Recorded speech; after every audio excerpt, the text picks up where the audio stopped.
If you asked me a year ago, I would have sworn my wife loved me with every fiber of her being.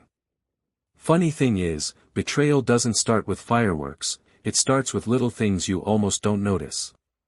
Almost. It wasn't one moment that told me something was wrong. It was 1,000 little ones. At first, I brushed it off. I mean, we all get busy, right? Long hours at work, late meetings, more girls' nights that I wasn't invited to.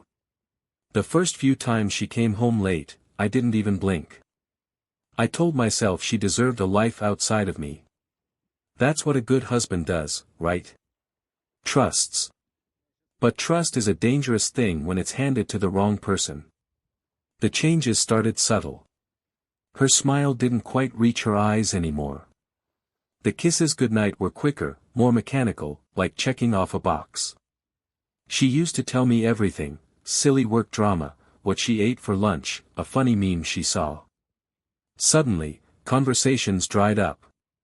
Her phone, once left casually on the coffee table, now became an extension of her hand. Always face down. Always locked. 1,000 tiny passwords between us. I remember one night in particular, it was a Tuesday. She came home 2 hours late, claiming she got stuck in traffic. But when she walked through the door, her hair was perfect, her makeup fresh. Not the wreck you'd expect after battling rush hour gridlock. I cracked a joke about her looking like she came from a photo shoot. She laughed. A little too hard. A little too fake. Something twisted in my gut, but I laughed with her.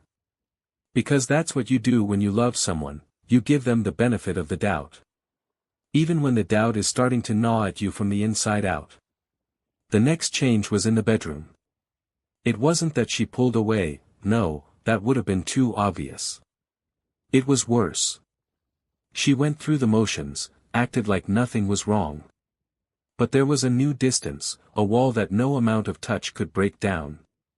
She wasn't with me, not really. Her body was here, but her mind was somewhere else.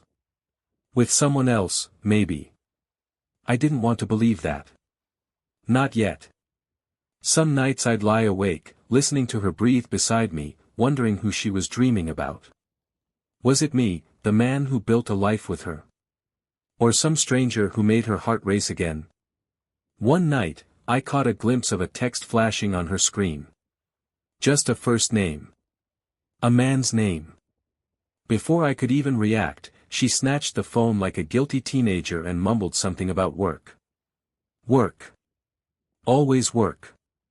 At some point, it stopped being an explanation and started sounding like a curse. Still, I tried to explain it away. Maybe I was being paranoid. Maybe after years together, it's normal for some spark to fade. Maybe I needed to try harder, be better, make her fall in love with me all over again. I started planning date nights. Flowers. Her favorite wine. She smiled, thanked me. And checked her phone under the table. I wasn't losing her. I had already lost her. I just hadn't accepted it yet.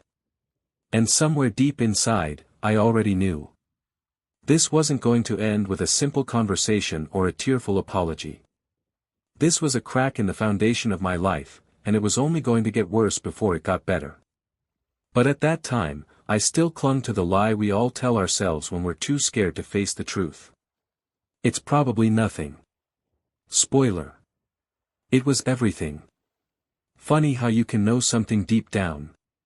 And still feel like the floor's ripped out from under you when it's confirmed. It happened on a random Thursday. No big fight. No suspicious lipstick on the collar. Just me, sitting at the kitchen table, sipping a beer after work, when her laptop dinged. She was in the shower. I wasn't planning to snoop. Hell, that's not the kind of man I am. Or at least, I wasn't, before all this. But that sound, a message popping up, it pulled me like a magnet. A name I didn't recognize. A short, flirty sentence that made my blood turn to ice. Last night was perfect. Can't stop thinking about you. It took me a second to even move. I stared at the screen, feeling my pulse in my teeth, my fingertips. I could have shut the laptop. Pretended I never saw it. Gone on living in the nice little fantasy world she'd built for me.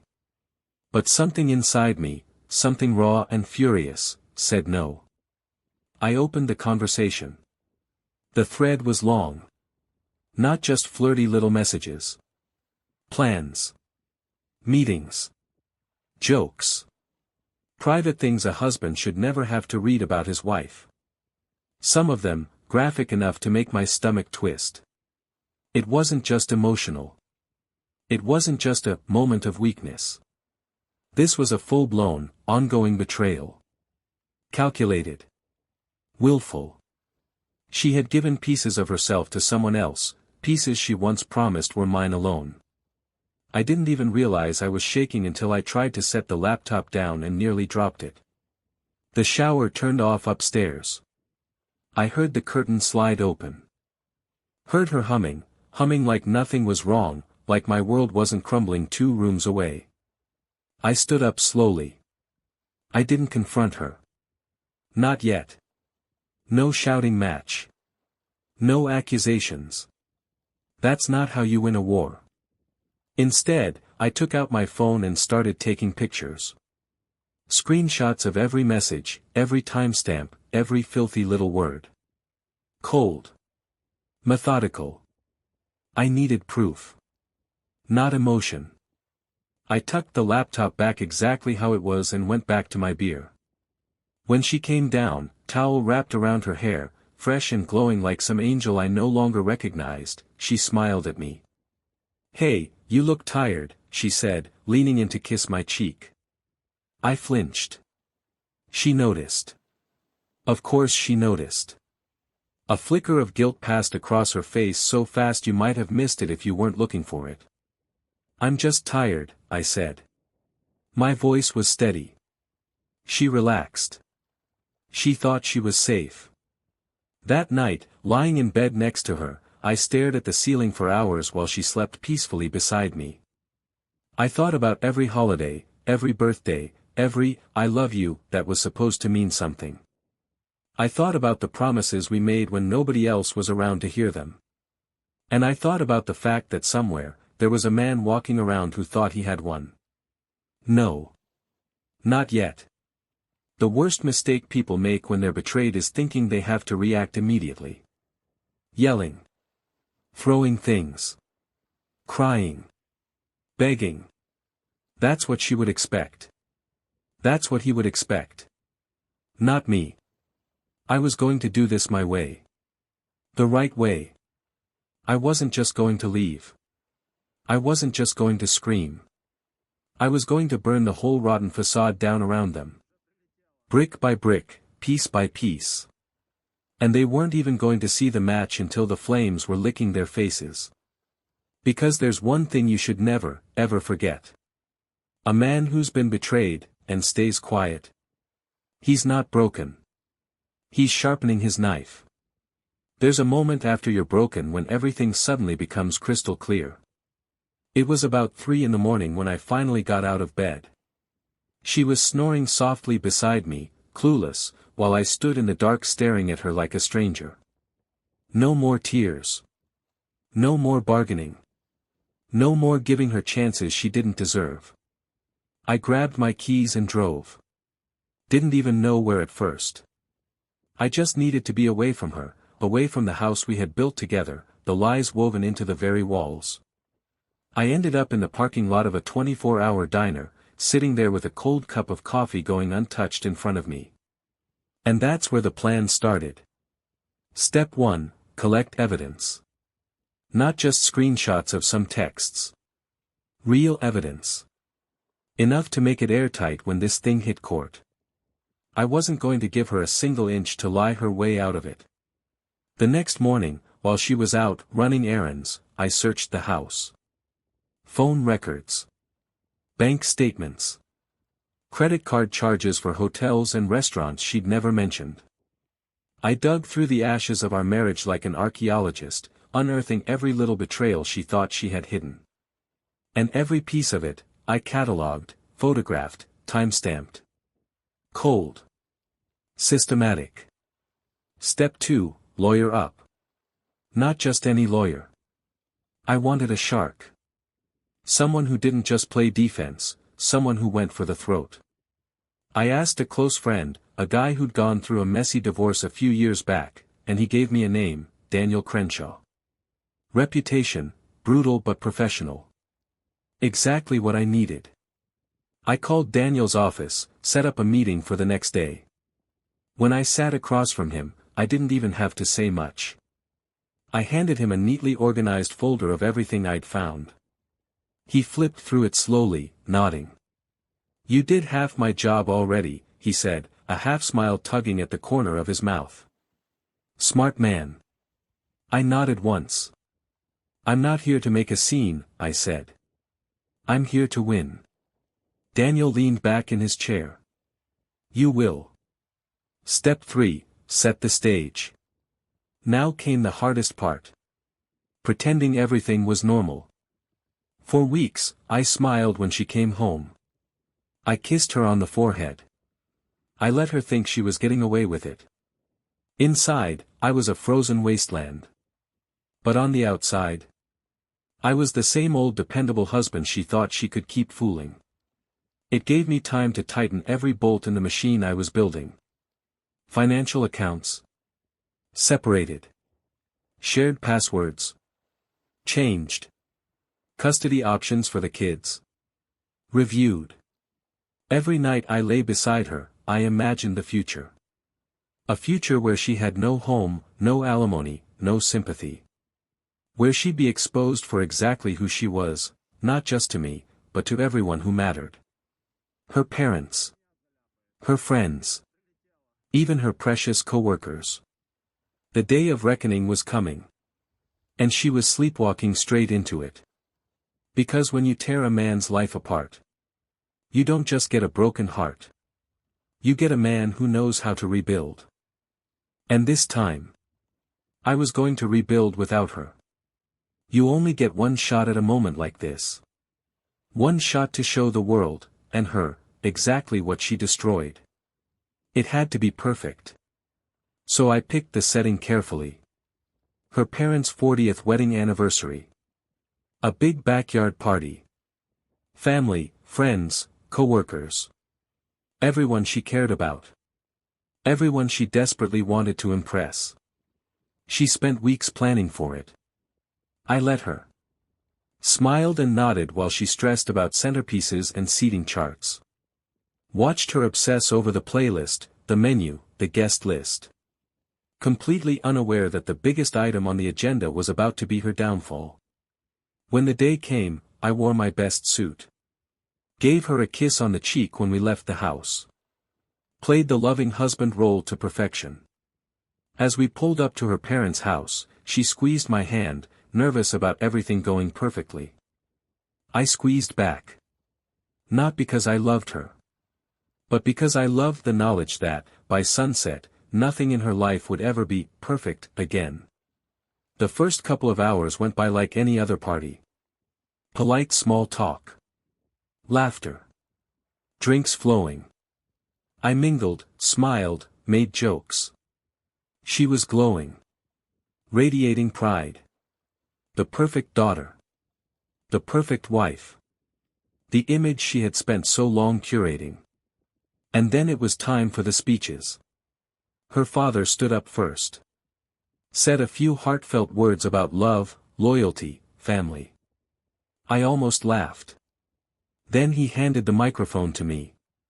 Say a few words about family, son, he said, clapping me on the back. God. The irony. I stood up slowly. Smoothed out my jacket. Took the mic. Cleared my throat. The backyard went quiet. Phones were already out, recording. Perfect. I want to start by thanking everyone for being here, I said, smiling warmly. Sheila and Robert are an example of what marriage should be. Commitment. Trust. Real, unbreakable loyalty. I paused, letting the words sink in. And speaking of loyalty. I smiled wider, the kind of smile you give when you already know you've won. I'd like to show you all something that really highlights the importance of honesty in a marriage. I turned to the big white screen set up for the family slideshow, you know, baby pictures, wedding photos, the whole nostalgic bit. Only it wasn't that slideshow anymore. I had swapped the flash drive earlier that morning. The projector flickered to life. And there it was. Screenshots. Text messages. Dates. Times. Photos. All of it. Her little affair, spelled out in brutal, undeniable detail, for everyone to see. The crowd gasped. Her mother's hand flew to her mouth. Her father's face drained of color. Her friends shifted uncomfortably, whispering. And her? She stood there frozen, horror carved into every inch of her face. Like a statue watching her own execution. I didn't yell. I didn't curse. I just watched her as the weight of it crashed down on her like a collapsing building. For a long moment, nobody said a word. Then, without a word to her, without so much as a glance back, I set the microphone down gently, turned, and walked out. Walked right past her stunned coworkers. Right past her sobbing mother. Right past her wide-eyed affair partner, who had just arrived, late, of course, and was now realizing he'd walked straight into an ambush. I walked straight to my truck. Started the engine. And as I drove away, the last thing I saw in the rearview mirror was her falling to her knees in the middle of that perfect little backyard party. A queen, stripped of her crown. Exactly as she deserved. Because revenge isn't about screaming. It's about silence. It's about letting them destroy themselves in front of the audience they spent years performing for. And I was just getting started. The morning after the party, I woke up before sunrise. For the first time in months, there was no knot of dread in my chest. No fake smiles to wear. No pretending. I was free. And today was the day I would make it official. First stop, Daniel Crenshaw's office. My lawyer, the shark, was already waiting, sipping his black coffee like it was a normal Monday morning. "Good to see you, man," he said, flipping open a thick folder. Inside was my future, clean, brutal, airtight. The divorce papers were drawn up. The evidence was sorted, tabbed, ready for court. Emergency motions were prepared. Because, as Daniel explained, this wasn't just going to be a standard divorce. No. This was going to be a surgical strike. First, we filed for divorce on grounds of adultery. In our state, adultery still meant something in the courtroom. It meant I could ask for the lion's share of the marital assets, and walk away without owing a dime in alimony. Next, we filed an emergency motion for temporary custody of the kids. My case was strong. I had been their primary caregiver for years while she worked late. I had the messages and videos proving she was engaging in reckless, immoral behavior. I had witnesses from the party who had seen it all firsthand. Daniel smiled when he told me. "With what we have, the judge is going to look at her like she's toxic waste." By noon, she was served at her workplace. I wasn't there to see it. Didn't need to be. The papers would speak louder than any words I could say. By 3 o'clock, her frantic text started coming in. "Please, can we talk? You didn't have to do this like that. You're ruining my life." I didn't respond. The time for talking had passed. The first court hearing came fast. She showed up with some high-priced attorney, no doubt thinking she could spin her way out of it. She even tried to cry, painting herself as the misunderstood wife who just made a mistake. It was almost impressive, the performance she gave. But then Daniel laid out our case like a master conductor leading a symphony. The judge reviewed the evidence. Listened to the witness statements. Watched her squirm under cross-examination when Daniel calmly read her own words aloud, the vulgar, undeniable messages she had sent to her little side piece. The courtroom was dead silent except for her soft sobs. And when the judge spoke, it was with the cold finality of a gavel slamming down on a coffin lid. Temporary full custody awarded to me. She would get supervised visitation, until the court felt otherwise. No spousal support. Division of assets, 70/30ths, in my favor. And just like that, everything she thought she had secured. The house, the lifestyle, the reputation. Was gone. She didn't even have time to adjust. The judge ordered her to move out of our home within 30 days. I still remember the look on her face as I walked past her outside the courtroom. It wasn't anger. It wasn't sadness. It was fear. Real, gut-deep fear. She knew now. This wasn't a man she could manipulate anymore. This was a man who had cut the rope and let her drown. After it was over, Daniel clapped me on the back. Most guys, they lose their heads, he said. You turned it into an art form. I nodded once. It wasn't pride I felt. It wasn't gloating. It was relief. And a promise I made to myself, quietly. I would never let someone break me like that again. Not even close. Because winning isn't about taking everything they have. It's about taking back everything they thought they stole from you. Your peace. Your dignity. Your future. And brother, I was just getting started rebuilding mine. I thought winning in court would feel like crossing a finish line. It didn't. It felt like stepping out of a burning building barefoot, alive, yeah, but scarred and raw, blinking into a future I hadn't planned for. The months that followed were some of the loneliest, hardest, most clarifying of my life. I moved out of the house for a while. Stayed in a small rental across town, cheap, clean, forgettable. I needed space.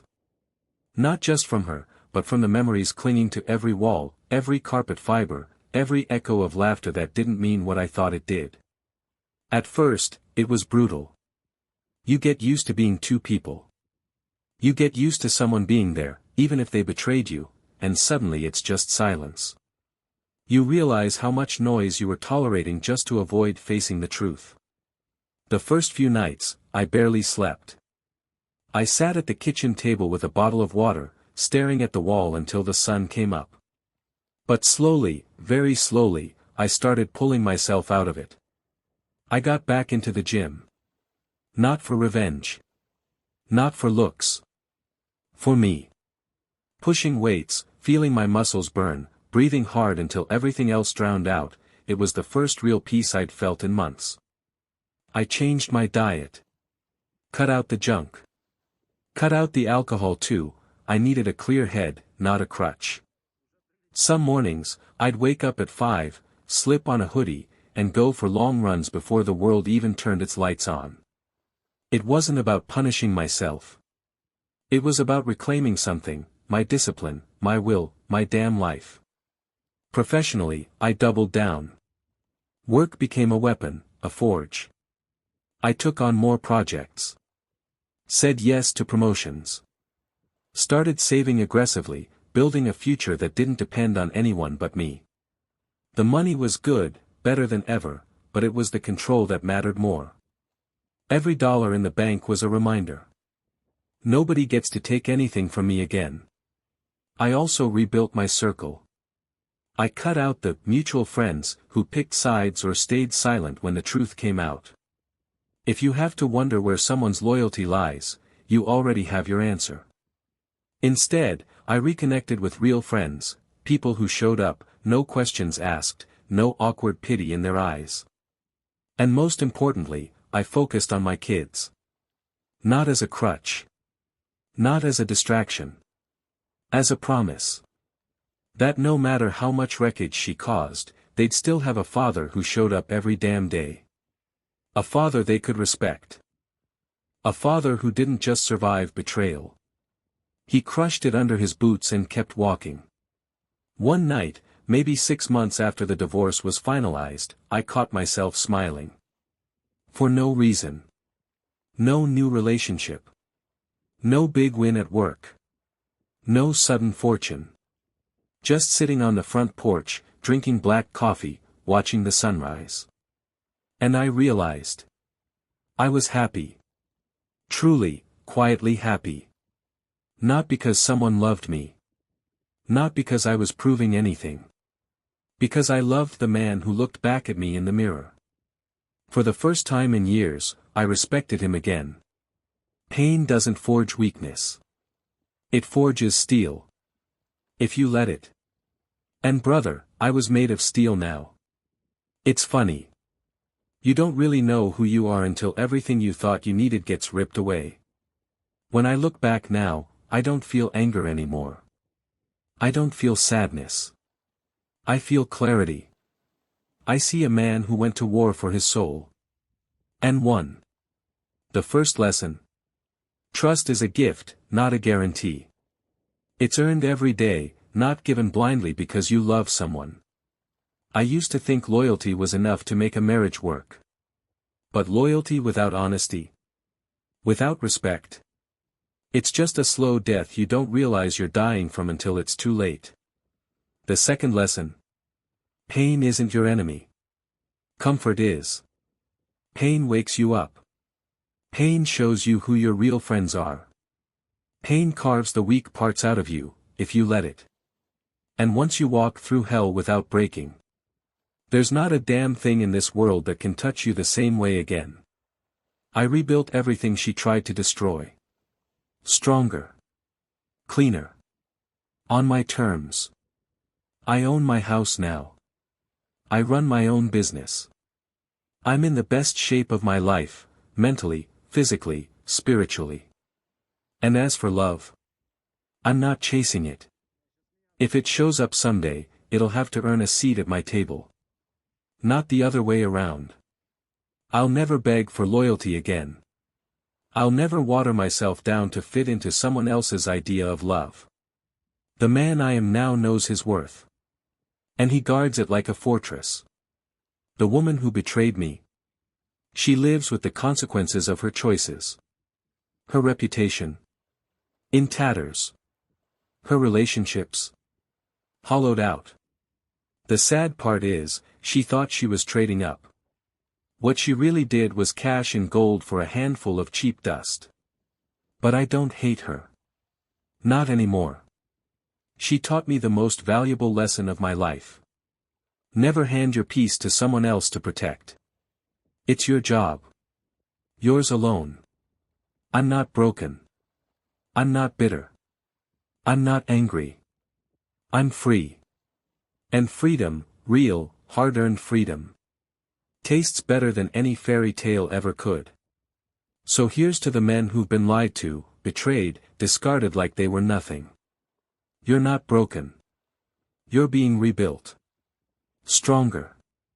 Smarter. Sharper. You haven't lost anything.